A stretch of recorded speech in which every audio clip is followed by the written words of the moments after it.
This is Greg Pass with the Americans in Wartime Experience. Today's date is June the 3rd, 2023, and I am in Reading, Pennsylvania at World War II weekend. And I have the pleasure to sit down with Susan Soderberg. And I'm saying that right, I think. Correct. Okay, welcome. Thanks. Susan, tell us your name and where you were born. My name is Susan Soderberg. I was born in Westchester, Pennsylvania. And do you have any military veterans in your family? Yes. Like a father or grandfather? Not my father, but I have an uncle and some great uncles that were in the service. And then my husband's grandfather served in World War II as well. Cool. All right, so what led to your military enlistment? You were enlisted first, as I understand. I was enlisted. I joined when I was 17, did the split ops where I did basic training between my junior and senior for high school and then my MOS training after I graduated. I don't know, I just always wanted to be in the military. Once I actually got my commission, my mom told me a story that I stole my brother's toy gun when I was 5, running around, skipped up to her and told her I was going to be a 5-star general when I grow up. 5-star general. Yeah, didn't make it. For the moon. Didn't quite make it to the 5-star general, but. So you mentioned MOS, your AIT, your advanced training. What Right. was your MOS when you enlisted? When I was enlisted, I was 76 Juliet, which was a medical specialist for logistics. So my job was to order all the medical supplies for a hospital. Gotcha. And was this, were you active duty? Or? My whole career has been reserved. I was brought into active duty or activated 4 times. Gotcha. Okay, so in what year did you enlist? 1988. Okay, so do you remember where you were when you most likely heard about a place called Kuwait for the first time? Do you remember hearing about the invasion? Well, the first thing was the Panama invasion, so I was like wondering if we were getting called up for that, and that passed. So when I heard some stuff was going on in Kuwait, I was in college at the time for my first semester in college, and I was in the ROTC, and actually, yeah, the ROTC, and I got a call from my major from my reserve unit because I was also a simultaneous membership program where I was in a reserve unit as well as being in college. Okay. So I could like join the two, being a ROTC cadet and service for the reserves. He called up and said, "Your name's on the list, you're the only one going." And I thought he was totally somebody else. And then when I realized that he was my section leader in my reserve unit, I'm like, what do you mean I'm the only one going? Our unit was like a major hospital unit, and there was a station hospital being deployed and they needed people, and my name got picked to go with them. Gotcha. So I was... When would this have been? This would have been in 90? Yeah, early 90s. And tell us about, did you have to go through any type of training before you deployed, or? There was. It was in Aberdeen. It was the basic combat skills,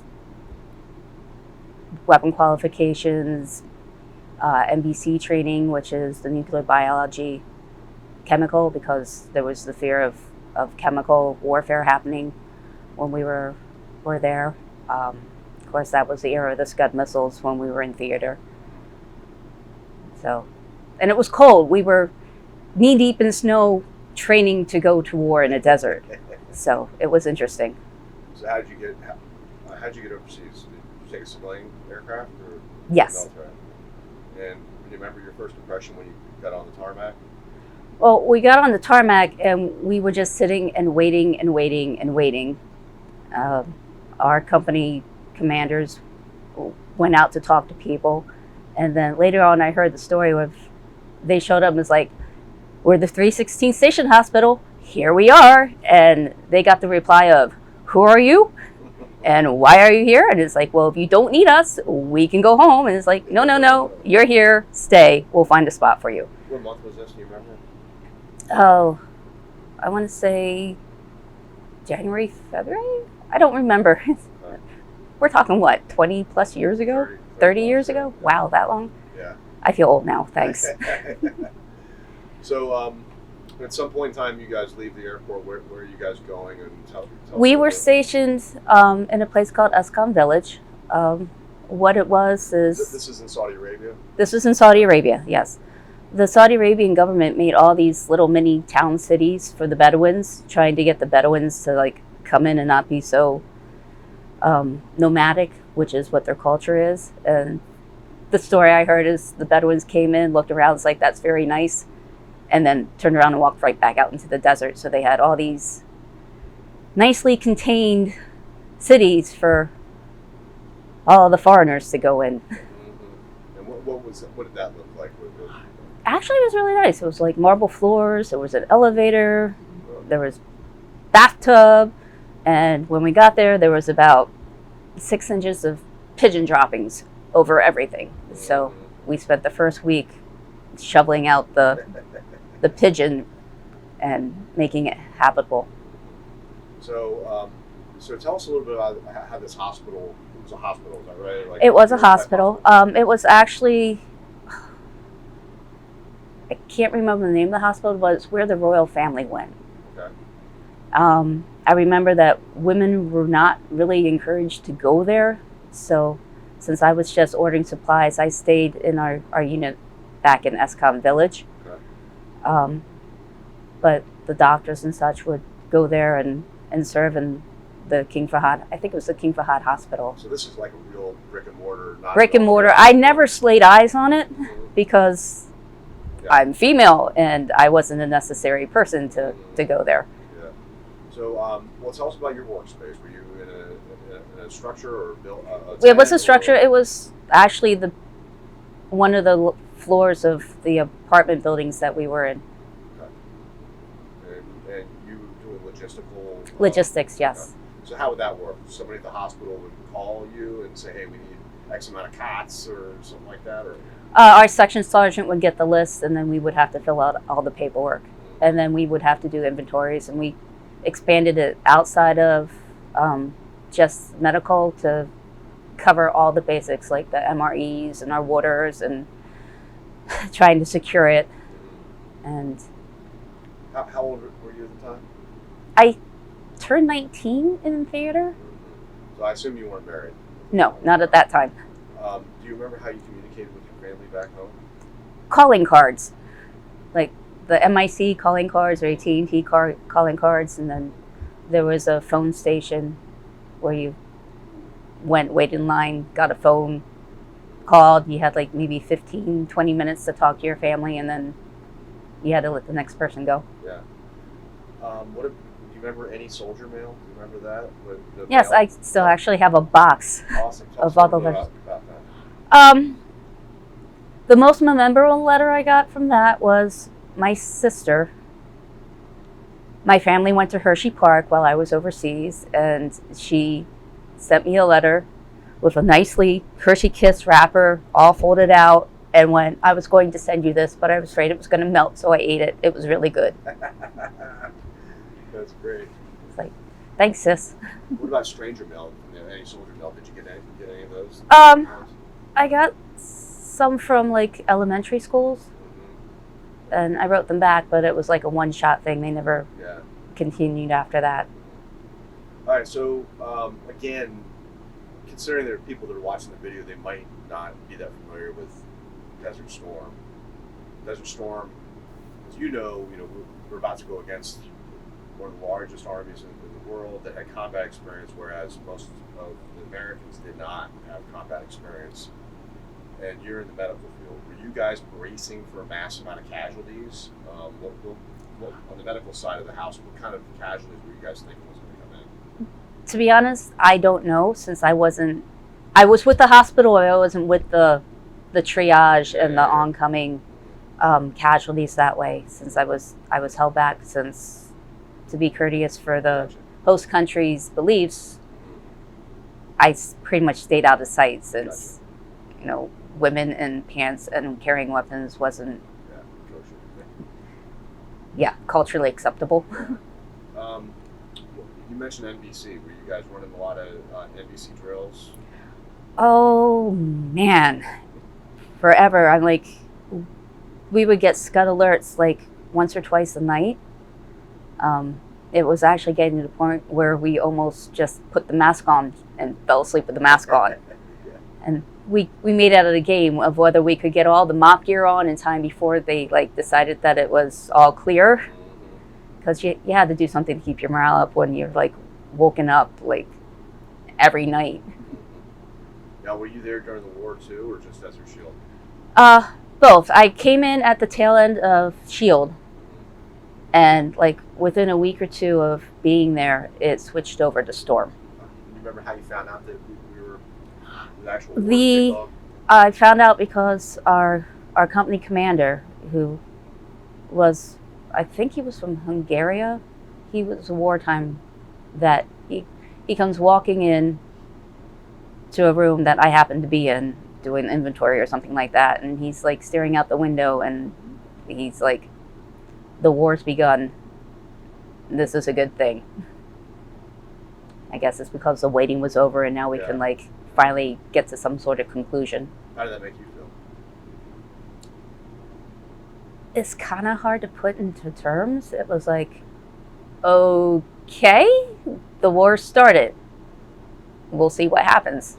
Because I'm like, what else could I do? Yeah. So, did the hospital, are you aware, did the hospital treat any casualties, or were they treated at different hospitals further north? I honestly don't know. That's fine. I don't know. Like I said, they wouldn't let me in the hospital. Yeah. I heard stories about how it had like gold faucets and marbles, everything, because it's where the king and the royal family went. Yeah.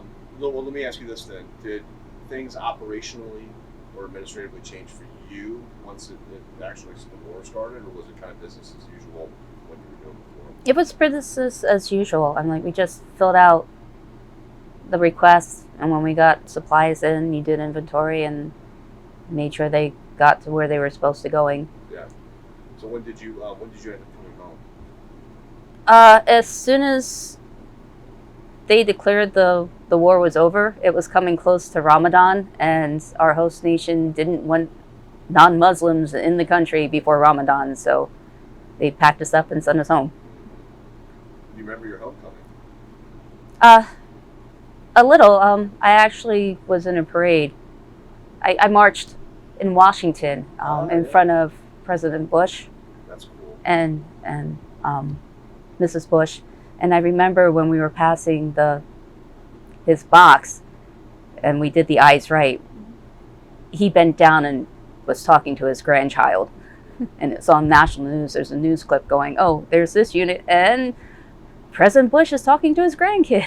It's like, and that was funny because they wanted to have us all in the chocolate chip uniform, which was the desert uniform at the time. I actually spent the entire desert in my green camouflage because they didn't have enough at the time. Yeah. And they wanted everybody, because it was marching in, uniformity. And they ended up giving me an extra large, extra long shirt. So, I mean, like, You're swimming in it. the shirt sleeve was like this much farther than my fingertips. And we had like all these people trying to roll it up. So I was like butched arms and trying to march with a weapon when it was interesting. So the first time you wore desert camouflage was in Washington, D.C.? Yes. How ironic is that? It was. And then when you're walking around, there was posters and people were asking us to sign. And the one thing that caught me was, well, two things. There was an interview. I was with one of my battle buddies, and the interviewer totally ignored me and asked him all the questions. And then when all the little kids came up, the parents were then, and what do you say? And it's like, oh, you're the first female soldier I asked to sign. And it's like, okay, there's other female soldiers here. But it was like, we were there, but we weren't there. Yeah. And I didn't realize that until we were actually at the parade, and everybody's like, oh, you're a female. All right, so the war's over. You're back home, Mhm. and a number of years go by, and you get your commission. I get my commission. And did you stay in the same unit? No, I transferred from the hospital unit to a transportation unit, which was the 7. Well, before that, I transferred to a field unit, which was the 313th. And then from the 313th, I transferred into a transportation unit, which was the 733rd, which was actually stationed in Reading. And then that was the unit that got activated. And tell us about the activation, what year was this with? Let's see, January 02. Well, December, because it was 3-4. December in 02 was when we were getting the word. And they locked us down so nobody could like transfer anything. And then we did our training in Dix. And then we did our training. We completed our training. They sent all our equipment ahead of us, and then there was a stopgap hold because we originally were supposed to go through Turkey, and then, from my understanding, Turkey then said, no, you can't come through Turkey. So we were stuck in Fort Dix for 3 months after all our equipment left, trying to find more training to do while the higher-ups were trying to figure out what the higher-ups wanted to do with us. Are you a lieutenant? What rank were you at this time? First lieutenant. First lieutenant. So here you are trying to keep your platoon busy. Right. Hurry up and wait type. Hurry up and wait type of thing. The base was on lockdown, so we weren't allowed to have our families officially come on base. Officially come on base. So there was one day we had an unofficial family gathering because we needed something to do.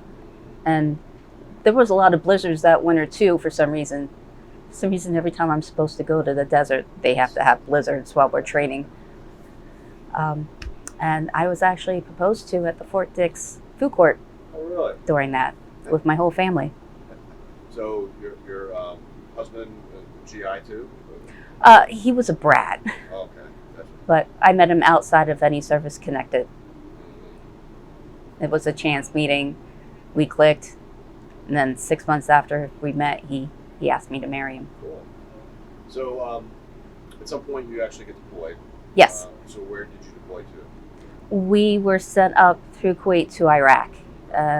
We were sent up to Camp Spiker, which is near Tikrit, Okay. in Iraq. And how long had the war been going at this point? It was right after the shock and awe. Okay. So towards the beginning then. Towards the beginning, we were actually, if not the first unit, one of the first units in Camp Spiker. So of course, one of the advantages of being a reserve unit is you have all your civilian skill set in addition to your Army skill set. So we were actually building a lot of the camp. We built the PX, we had electricians in our unit, we had a lot of other vocational people in our unit that were able to do things along with just driving trucks. Yeah. So tell me a little bit about what specifically your job is. You're I assume, platoon I was a platoon leader, yes. And how many men and women do you have under you approximately? About 20 or 30. We were driving PLSs, which were palletized load systems. They're really big trucks. I think the tires are about 5 feet. You need a ladder to get up into the cab. They're designed to go out into the wilderness, drop a load, and then come back. That was not what we were used for. We were tasked more for long haul on highways, just shifting supplies through the different bases. Okay. And who would provide the security for that? You guys We were self-secured. We had to do our own security. And then we also had to apply security for the third world nationalists that were driving civilian trucks as well. Okay. So these are these large convoys, or does it all depend on what the mission is? Like, are we talking they're like 40 vehicles, or is it not that bad. 20 was probably the tops, just because of ratio of weapons we had to protect and the size and movement of the convoy. Yeah. So, did you yourself go on these missions? Or Yes. And any of those particular missions that stand out in your mind?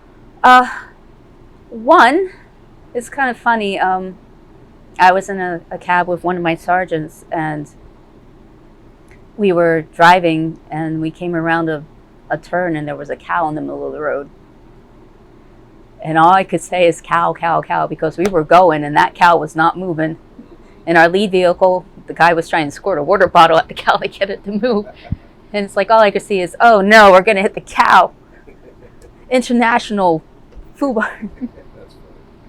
And then there was one run where we were going, and we actually passed a daisy chain of IEDs, which was the improvised explosion devices, which the other side used a lot. And none of our radios had the connection to talk to anybody because we were in a dead zone.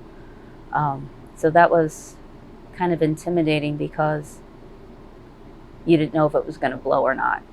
But when we got to the first person we saw, we're like, hey, it's out there, these coordinates, go get it. And by the time we turned around to do the return haul the same day, they were gone. We did have one convoy get hit by IEDs. They were coming right out of a camp, and it blew. Nobody got killed, but we did have some injuries. But that was it. It wasn't my platoon. It was another platoon in our company that got hit. Gotcha. So how long was this for? For that one, I was deployed for 15 months. 15? 15. Was that normal? Or was it normal? Well, that we were stuck in Dix. Oh, that's right. I'm talking about overseas. Oh, overseas, it was about a year. Okay.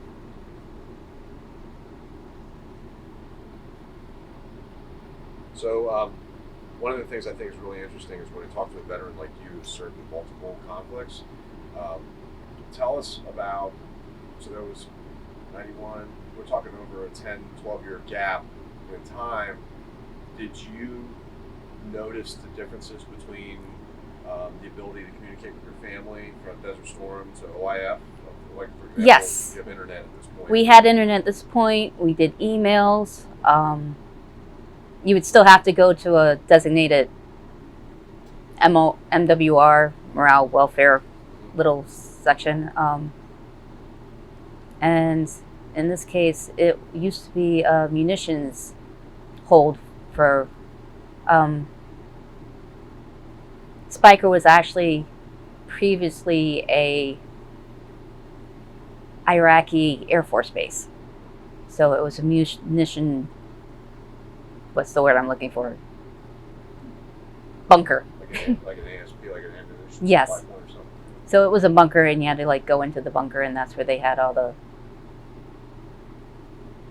computers and stuff, and it was a long wait, and they were only supposed to be on for 30 minutes, and people would never give that little blip.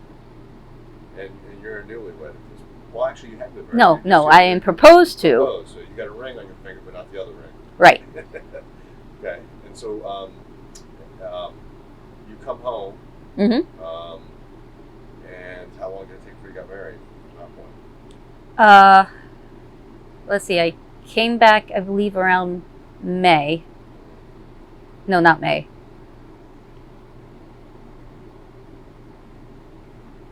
June. Yeah, end of May, beginning of June. And we got married in August. And how long until your next deployment? I was married 6 months when I got a phone call saying your name's on the list again. Jeez. And at this point, are you starting to second guess staying in the reserves? No. But I'm like, I just got back. What do you mean my name's on the list? Because at this point in time, I had transferred to another unit because I got promoted.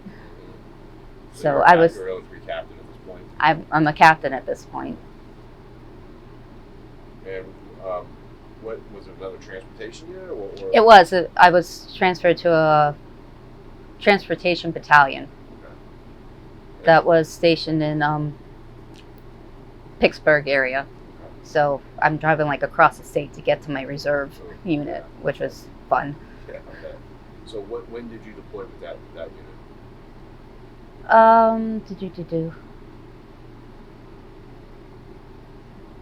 It was hot. I didn't have to train in the desert or desert training in a blizzard this time. What year?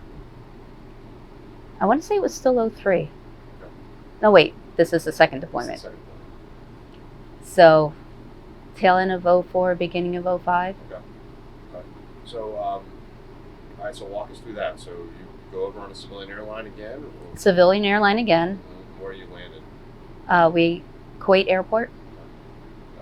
And what was your assignment? Where were you in country? I was actually in I can't remember what it's called now, but it was the hub that tracked everything within the war. Okay.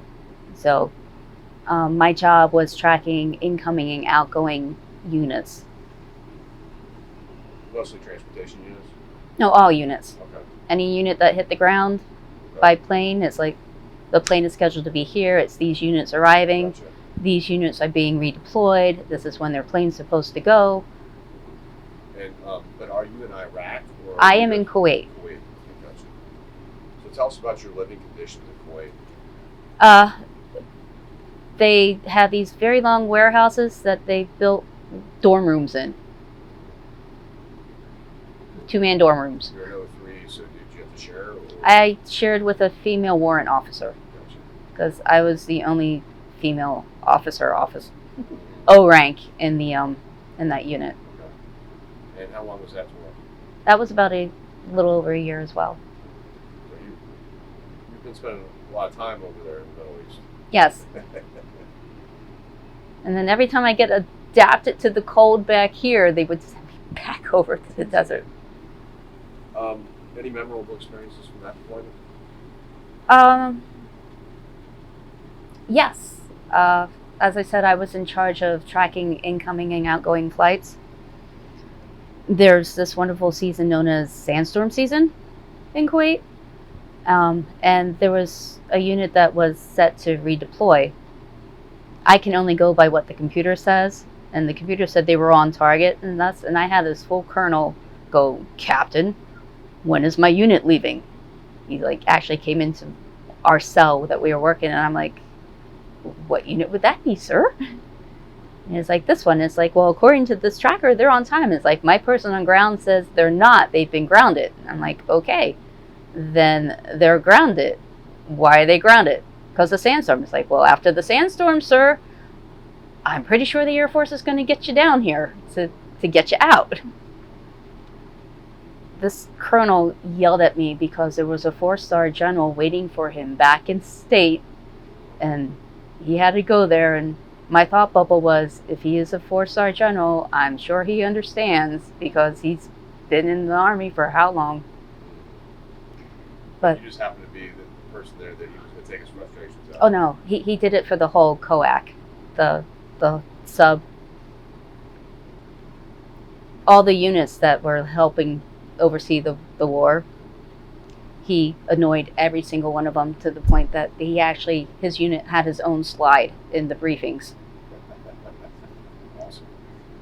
And then when I was joyfully able to tell them that the plane had left at such and such a time, the whole COAC erupted in cheers. That's funny. Good stuff. So, let me ask you a couple questions about your general service. We're here World War II weekend. There's a whole bunch of young guys and girls are walking around. You have a hat on that identifies you as affiliated with the Army. Yes. If one of some teenage boy or girl came up to you and said, "Hey, I'm thinking about enlisting or becoming commissioned in the Army," what advice would you give them on how to be successful in the military? Whether it's the Army, Air Force, what advice would you give? 1, keep a sense of humor, because it's a lot of hurry up and wait. And 2, just be diligent and open-minded. And there's rules and regulations which you follow, but when you're on theater or boots on the ground, you need to be a little more inventive than what the book says. But I enjoyed my time in the service. I really did. How much time total did you spend? I served 23 years. They only count 20. Okay. Why is that? In the reserve system, it's based on points and time. And when I was being transferred from enlisted to an officer, I got lost for a few months, so I didn't get enough points. And then there was another transfer thing where I got lost and didn't earn enough points to be counted as a year. And then they retired me 1 month early, so I didn't get my time for my third year. Oh, ouch. So, how do you think, you're a reservist, you spent a lot of time activated, but you had another life going on at home. How do you think that your military experience helped you professionally throughout your civilian life? Oh, there's the discipline and, being on point, being where you're supposed to be when you're supposed to be there. I help run a family business, and the younger crews that we are coming in, they call off all the time. It's like, we have the schedule, we put it there, we expect you to be there, and then, oh no, I'm not going to be able to come in today. So it hurts, because when you're shorthanded, it puts more stress on the people who are reliable and come and work. Yeah. So we're recording this interview right now, and in a couple of months you're going to receive a copy of the video. You're also going to receive instructions on how to submit your video to the Library of Congress Veterans History Project if you choose to do so. Okay. Theoretically, as long as we have a government and Washington, D.C. is still standing, your video will be available. And one of your great grandkids at some point might find that video. What would you want them to know about your service to your country? My service to my country, it was a calling, honestly. I've always known I was going to be in the Army. I just wanted to serve my country. That's pretty much it. Anything else you wanted to add? Not that I can think of. Well, on behalf of the Americans in Wartime Experience, thanks for spending some time with us today and telling us your story, and thanks for your service. It was a pleasure to meet Thank you. Susan.